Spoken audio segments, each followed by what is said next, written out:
Rinki Ponting वो नाम है जो ऑस्ट्रेलियाई क्रिकेट के बुलंदियों तक ले गया। वो जीत के लिए साम दाम दंड भेद सभी का इस्तेमाल करता था। वो मैदान पर जीत के लिए धोखेबाजी, मकारी, चलबाजी और छल प्रपंच का हर खेल खेलता था, जिससे विपक्षी टीम घबराकर धराशायी हो जाए। जीतना है और सिर्फ जीतना है, ऐसा माइंडो वाला था रिंकी पॉन्टिंग। जीत के लिए वो हर बेईमानी, धोखेबाजी और झूठ का सहारा लेता था, चाहे इसके लिए खेल भावना की गला घोंटना पड़े, उसे कोई फर्क नहीं पड़ता था। ऐसा ही एक कहानी आर दमन क्रिकेट आप लोगों के लिए लेकर आया है, जो इस सदी के सबसे कलंकित, चर्चित और विवादों से भरा टेस्ट मैच था, जहां पे भारत के साथ बेईमानी नहीं, महा बेईमानी हुई थी। पॉन्टिंग और उनके खिलाड़ियों का मैदान में बेईमानी तो समझ में आता है, मगर दोनों एम्पायर भी बेईमानी पर उतर आए तो क्या कीजिएगा। अरे इन दोनों एम्पायरों को तो छोड़िए, टीवी के सामने बैठा तीसरा एम्पायर भी इनका साथ देने लगे तो क्या कीजिएगा। इन एम्पायरों को तो छोड़िए, जब टीवी टेलीकास्टर भी मैच का सही फुटेज न दिखाकर छुपाने की कोशिश करे तो क्या कीजिएगा।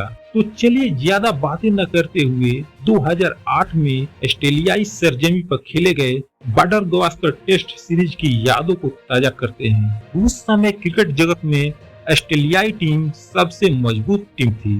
फॉर्मेट चाहे कोई भी हो, नीचे से ऊपर तक इस कंगारू टीम का बोलबाला था।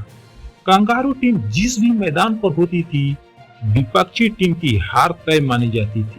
दबदबा ऐसा कि लगातार 15 टेस्ट मैच जीतकर ऑस्ट्रेलियाई खिलाड़ी और कंगारू कैप्टन रिंकी पॉन्टिंग अपने आगे विपक्षी टीम को नहीं लगाते थे।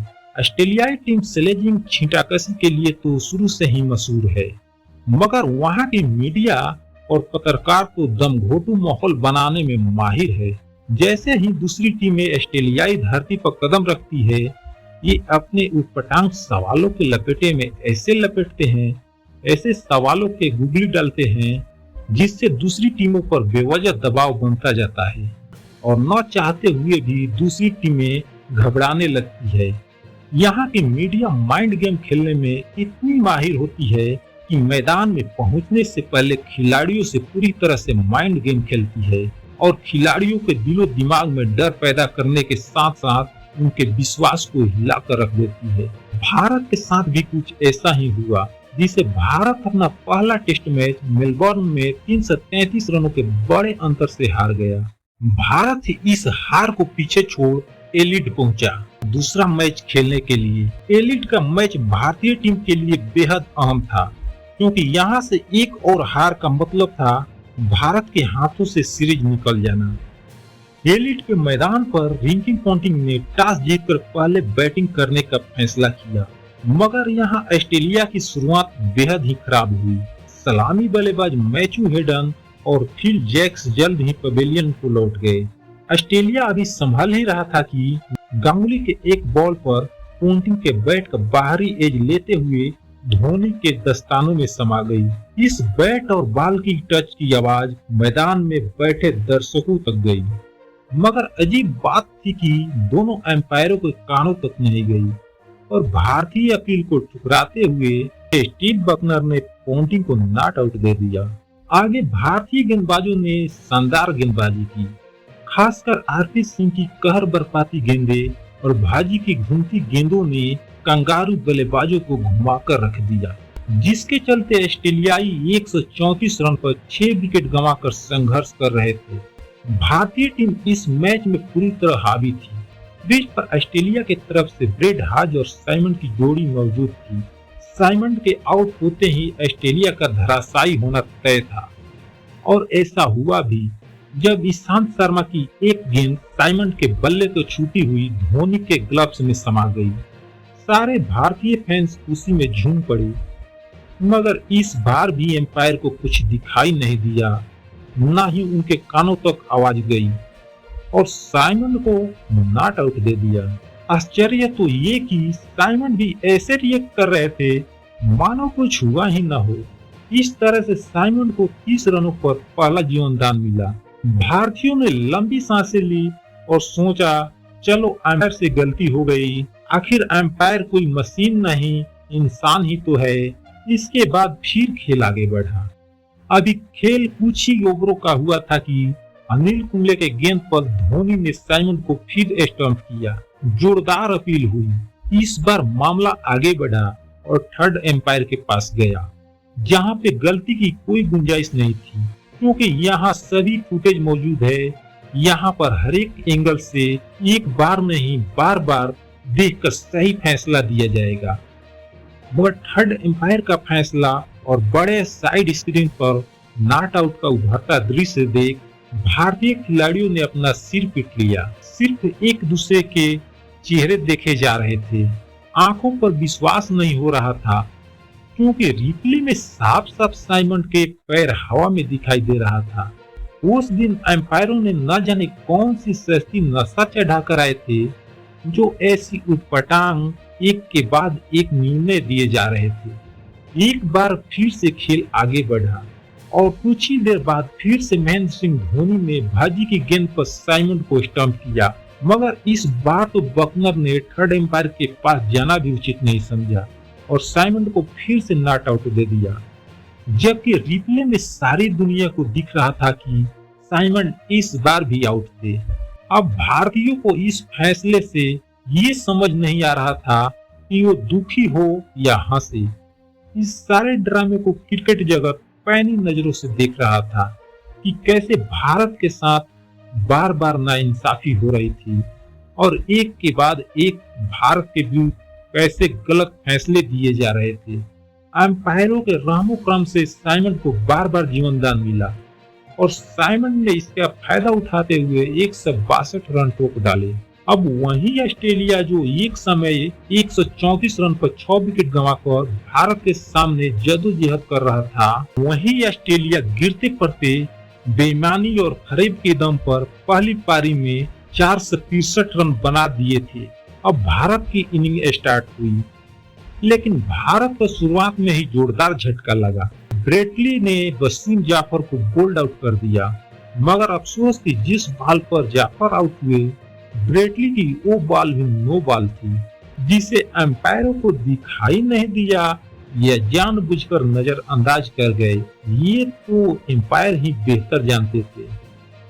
मगर उसके बाद एलिट के मैदान में वो सब घटा जिसकी ऑस्ट्रेलियाई टीम को कतई उम्मीद न थी। सचिन और लक्ष्मण ने बैटिंग की मास्टर क्लास दिखाई, जिसे देखकर खिलाड़ियों के साथ साथ बेईमान एम्पायरों को भी समझ नहीं आ रहा था कि इन दोनों को कैसे आउट दें। सचिन और लक्ष्मण दोनों ने अपना अपना शतक पूरा किया। साथ में द्रविड़, गांगुली और भाजी ने भी अर्धशतक जड़कर भारत को 532 रनों को पहुंचा दिया। अब भारत 69 रनों के लीड के साथ ऑस्ट्रेलिया के सामने सीना ताने खड़ा था। ऑस्ट्रेलिया अपने दूसरे इनिंग में जोरदार पलटवार किया और मैथ्यू हेडन और हंसी के शतकों के दम पर भारत को 332 रनों का लक्ष्य दिया। चौथी इनिंग में भारत के पास इतना समय नहीं बचा था कि 332 रन के लक्ष्य का पीछा 76 ओवरों में किया जा सके।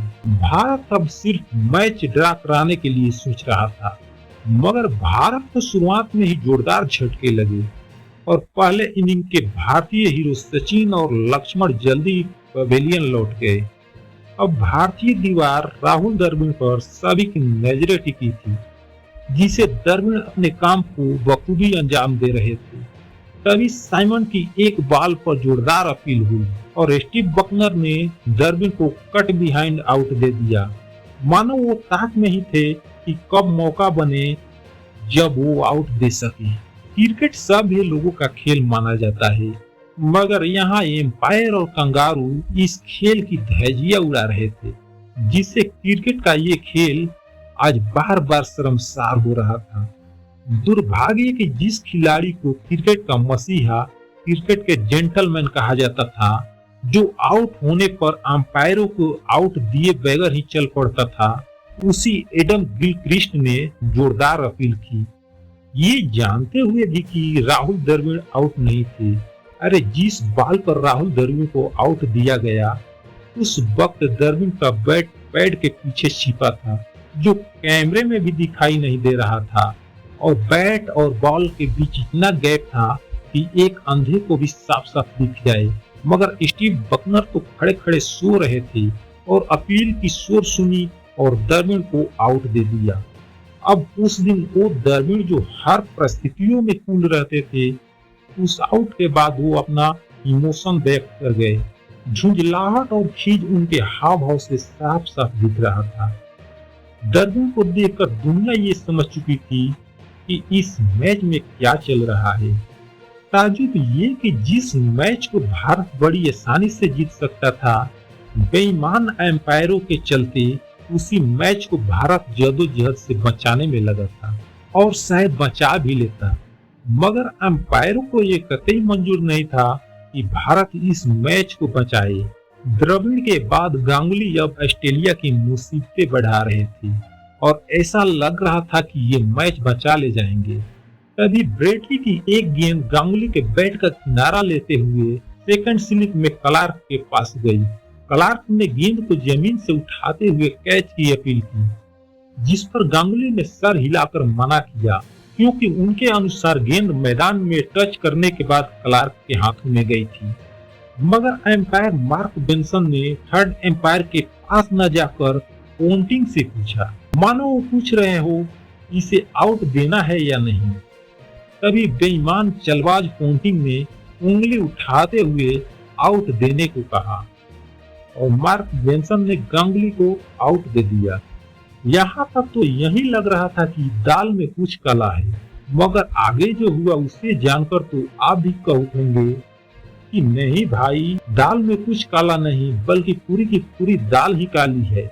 अब तक तो कंगारू और तीनों एम्पायर मिलकर खेल रहे थे, मगर यहाँ तो ये भी देखने को मिला कि टीवी पर मैच टेलीकास्ट करने वाले पूरा स्टाफ भी मिले हुए थे, क्योंकि गांगुली के कैच को उन्होंने रिप्ले में जूम इन करके बार बार दिखाया ही नहीं, जिससे पता चलता कि गांगुली आउट थे या नहीं। उसी कैच को भारत में स्टार स्पोर्ट्स चीख चीख कर बार बार दिखा रहा था, जिस कैच को ऑस्ट्रेलिया में छुपाए जा रहे थे। अब स्टार स्पोर्ट का दिखाने का नतीजा ये हुआ कि भारत में हंगामा हुआ और भारत से ऑस्ट्रेलिया तक खबर पहुंची कि कैसे भारतीयों के साथ धोखा हो रहा है। यहाँ तक कि ऑस्ट्रेलियाई कमेंटेटर भी चुप थे, जबकि भारत के रवि शास्त्री और गवास्कर बार बार इस सवाल को उठा रहे थे और कह रहे थे कि भारत के साथ नाइंसाफी हो रहा है। अब तो लग रहा था कि नीचे से ऊपर तक सभी मिले हुए थे। इतना सब घटने के बावजूद भी भारत अंत तक लड़ा। अब खेल के आखिरी 2 ओवर बचे थे और भारत के पास अभी भी 3 विकेट था। ऐसे में लग रहा था कि भारत अब ये मैच बचा लेगा। तभी पोंटिंग सब कुछ आजमा कर हार चुके थे और ऐसे में गेंद क्लार्क के पास उछाल दिया, मगर उसी क्लार्क ने मैच को पलट दिया। पहले हरभजन को आउट किया, फिर आरपी सिंह को एलबीडब्ल्यू आउट किया और 2 गेंद बाद ईशांत शर्मा को हंसी के हाथों कैच आउट कराकर मैच को जीत लिया। अंतिम क्षणों में भारतीय लो ऑर्डर दबाव को झेल ना सका, जिसका नतीजा ये हुआ कि क्लार्क ने 6 बॉल पर 3 विकेट लेकर मैच को जिता दिया और भारत अंतिम सिर्फ 6 बॉल रहते मैच को गंवा दिया। मैच के बाद प्रेस कॉन्फ्रेंस में ऑस्ट्रेलियाई कप्तान रिंकी पोंटिंग, अब एक भारतीय पत्रकार ने उनसे पूछ लिया कि आपकी टीम ने खेल भावना नहीं दिखाई। इस पर रिंकी पोंटिंग भन्ना गए। गुस्से में भारतीय पत्रकार को हरकाते हुए बोला, इसका मतलब हम बेईमान हैं? यही सवाल भारतीय कप्तान अनिल कुंबले के सामने भी था। कुंबले ने कहा, इस मैच में सिर्फ एक ही टीम खेल भावना के साथ खेल रही थी और वो है भारत। अनिल कुंबले के इतना कहते ही वहां जो रिएक्शन हुआ, जो तालियां बजी, उससे ऑस्ट्रेलिया शर्मसार हो गया। मगर यहीं पर ये कंट्रोवर्सी रुक जाता तो और बात थी, मगर अभी तो सबसे बड़ा हंगामा होना बाकी था। मैच के बाद उसी शाम मैच रेफरी माइक प्रोक्टर ने हरभजन सिंह को बुलाया, क्योंकि एंड्रू साइमंड ने भज्जी के खिलाफ रेसिज्म यानी जातिवाद का आरोप लगाया था और भज्जी के खिलाफ हेयरिंग होनी थी। इस हेयरिंग में दोनों तरफ से कुछ सीनियर खिलाड़ी गए भारत की तरफ से सचिन, गांगुली, द्रविड़, कुंबले और लक्ष्मण गए। ये हेयरिंग करीब 6-7 घंटों तक चला, जिसमें हरभजन सिंह पर मैच के दौरान साइमंड को मंकी कहने का आरोप लगा था, जिसे भाजी ने साफ नकार दिया। ये घटना उस वक्त की थी जब भारत अपने फर्स्ट इनिंग के दौरान बैटिंग कर रहा था और क्रीज पर सचिन और हरभजन सिंह थे। उसी दौरान साइमंड गेंदबाजी करते हुए भाजी को लगातार छेड़े जा रहे थे। तब भाजी ने साइमंड को अपने भाषा में तेरी माँ की या माँ की कहा था, जिसे साइमंड ने मंकी समझा और विवाद खड़ा कर दिया। उस दिन इस घटना पर मैच रेफरी माइक प्रोक्टर ने कहा कि सुनवाई अंतिम दिन होगा।